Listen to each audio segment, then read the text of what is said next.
Yeah, cassettes. Everybody's done a video already, but no one's done a video with these. Your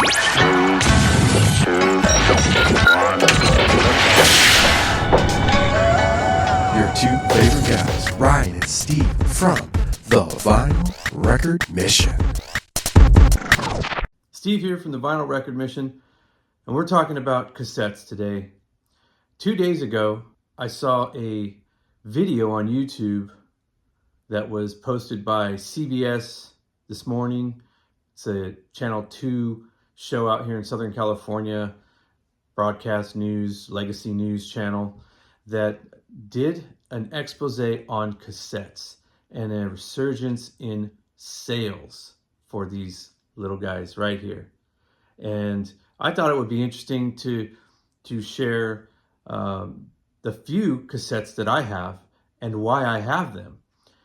I'm not going to run out and start collecting cassettes, and amassing a huge cassette collection, only because I do know that they probably deteriorate faster than any other media format. Correct me if I'm wrong. I'm sure somebody will.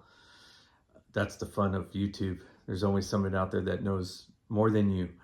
And so yeah, I do love finding these cassettes in the wild, and I will only buy them if they are something extremely rare, or something that I have never seen that looks very interesting. And I'll tell you what is the greatest finds on cassette, and that's promo tapes.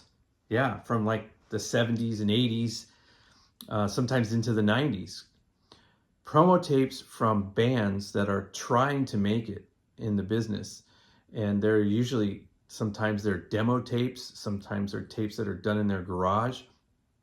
But one of the cassettes that I'm going to share with you right now is a band called Little Gods. Yep, these guys were out of San Gabriel, California, Southern California. It was 4 young guys. One of them, my cousin. Yeah, my cousin, Phil Guerrero, was the drummer in this band.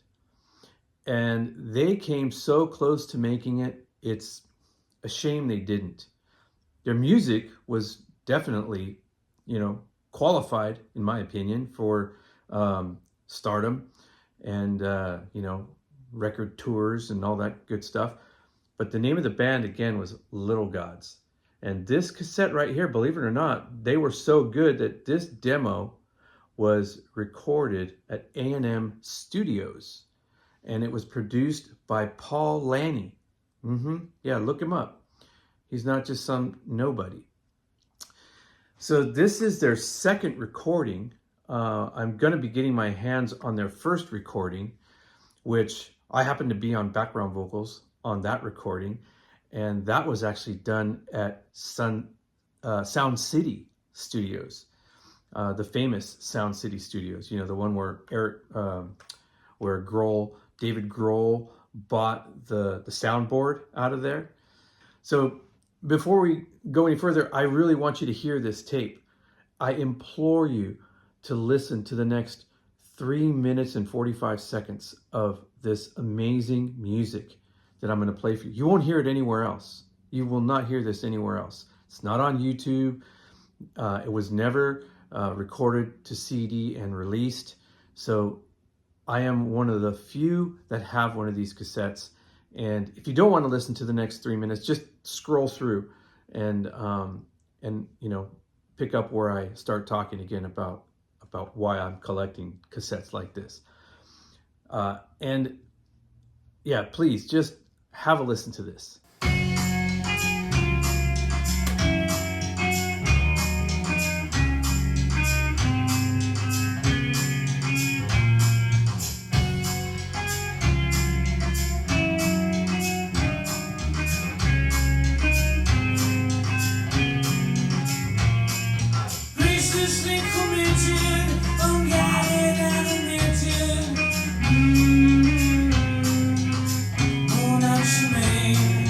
Absolutely gracious.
recording is rocking.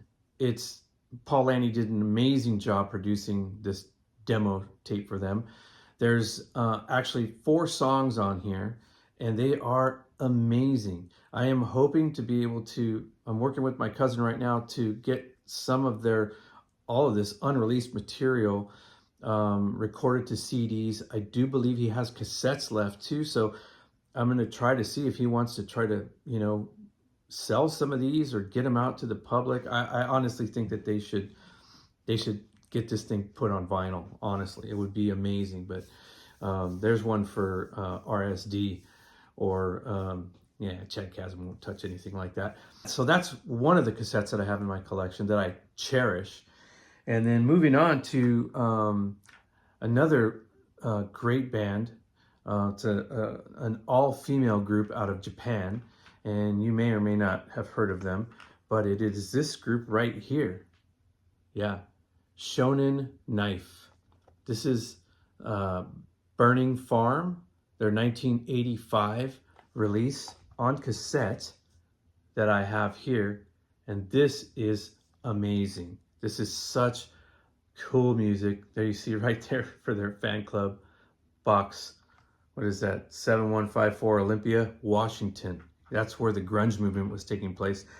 And this band was one of Kurt Cobain's favorites. And he is reportedly said to have cried at their concert when they started playing, because he was so just moved by how great their performance was. Shonen Knife, Burning Farm is also a record that is very difficult to find on cassette. There are none on Discogs. As you can see here, they range from, I think, $30 up to $90 they've sold for. And look at the haves and the have-nots here too as well. There's definitely more wants than there are haves. And that always tells a story about the desirability of the music and how coveted that particular release is. Shonen Knife is number 2 of the rare cassettes that I have in my collection. I went out and bought a cassette player so that I could listen to these amazing works of music. Lastly, this is very dear to my heart, by the way. This is the cassette from George Semper called Themes, Sports and Aerobics. Yes, themes for television. This is what you would consider library production music. And this album on vinyl was released in 1985.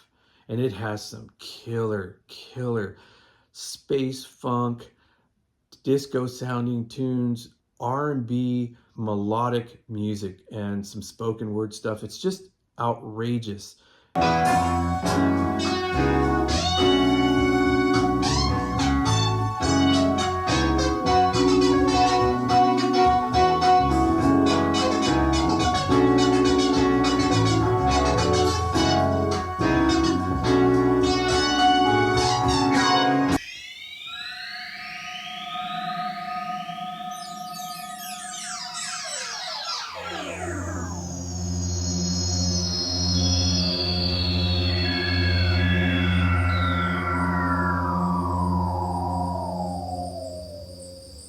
George Semper is one of my heroes, and I have some pretty rare stuff from him. And I also happen to know his son, Joel, who, by the way, sent this to me right here with the little message. Yeah, he sent this when they released it because it's really hard to find on vinyl. There's George, great portrait of him that I'm going to actually have a painter by the name of Dale Carroll. He's in the vinyl community. Dale Carroll is over at Short Fuse Studios on YouTube. Look him up. You can also see his work on his channel. He's got shorts where he shows himself painting with the artist's music in the background. And he does some really nice work. An amazing David Grohl portrait of him that's just mind-blowing. The similarities in the accuracy of his painting is some of the best I've ever seen. So check out Dale Carroll's YouTube channel again, and Short Fuse Studios. I think you'll really dig it. The other thing that I really loved about cassettes back in the 80s, like the mid 80s and into the early 90s, there were these amazing mixed tapes. One of the companies that did it was this JDC, this DJ Peebo was his name. That's what's back here. You see, DJ Peebo. And these things had just kick-ass 80s dance, hip hop, rap, you name it, man. It had all the great, the songs like One More Shot, Rob Bass kind of stuff, all that great late 80s dance club music was on those cassettes. And I used to have a guy in Whittier who would make amazing mixtapes with those songs, and they were just incredible. And I loved what we used to call it bumping those tunes in my 1987 black lowered Toyota extra cab long bed mini truck, which had listen to this, ADS 10-inch subs in the back, and ADS mid-range and tweeters in the doors, along with a pair of Polk audios and an ADS amplifier. And it was just an amazing system. I'm not kidding. I think I spent about $4,500 on that system. That included the hottest, most up-to-date Alpine removable stereo. And yes, my truck was stolen. And all the gear was gone. I enjoyed it for the better part of a year. Yeah. And then I found out that it was stolen from the front of my condo in Azusa, California, and was found somewhere in Baldwin Park on cinder blocks without the rims and without the stereo. Yeah, never again. The truck was $9,000. The stereo system I had in it was nearly half the price of the truck. Yeah, live and learn. I was 19 years old when I did that. And I worked for every penny of that. I saved my money. I think I might have even financed it. That's my video on cassette tapes and why I have them in my collection at all. This is not a public service announcement for you to run out and start buying cassette tapes, or is it me saying that it sounds better than anything else? I'm trying to answer all the questions for the comments that I can predict that I'm going to get. They're just fun.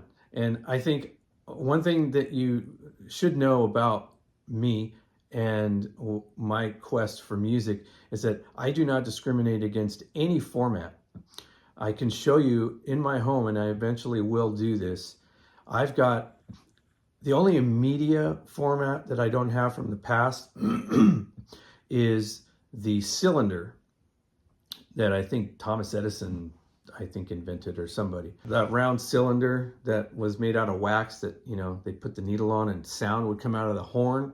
I don't have that, but I have a 1924 upright credenza from Victor Victrola wind up for my 78s. I have a 1957 Seeburg KD200 jukebox, which was the first jukebox to ever play 200 songs, 100 records, 200 songs. Then I also have my 45s, I have my 33s, and I have my cassettes, and I have some CDs. Thank you for watching, and please feel free to comment, and I hope you enjoyed this video. Keep an eye out for future videos about my cousin's music from Little Gods and what might be available on cassette and or CD. Until then, thanks for joining me. This is Steve. Take care. If you haven't, make sure you hit like and subscribe to the Vinyl Record Mission so that way you don't miss out on any future content. More videos coming your way.